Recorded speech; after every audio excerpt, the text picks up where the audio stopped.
তামাৰহাটৰ মধ্যপেটলা গাঁৱত হাইস্কুল শিক্ষান্ত পৰীক্ষাৰ্থী সন্ধানহীন 28 জানুৱাৰীৰ পৰা সন্ধানহীন সাকিৰুল ইকবাল হাছান নামৰ শিক্ষাৰ্থীগৰাকী পেটলা গাঁও উচ্চতৰ মাধ্যমিক বিদ্যালয়ৰ শিক্ষাৰ্থী আছিল সাকিৰুল ছাত্ৰজনৰ পৰিয়ালত সৃষ্টি হৈছে হাহাকাৰ অৱস্থাৰ কোনো লোকে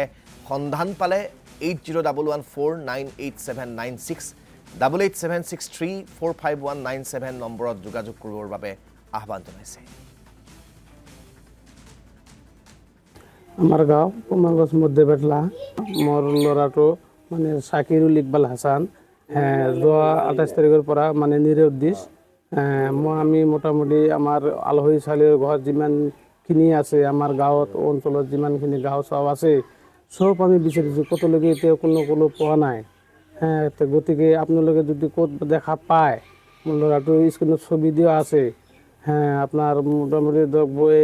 আমার এই কন্ট্যাক্ট নাম্বারটা দিয়া আছে আপনাদের যদি কোথাও দেখা পায় তাহলে এইটো নাম্বারত আপনাদের কন্ট্যাক্ট করবে দয়া করে মোর ল'ৰাটোৰ বয়স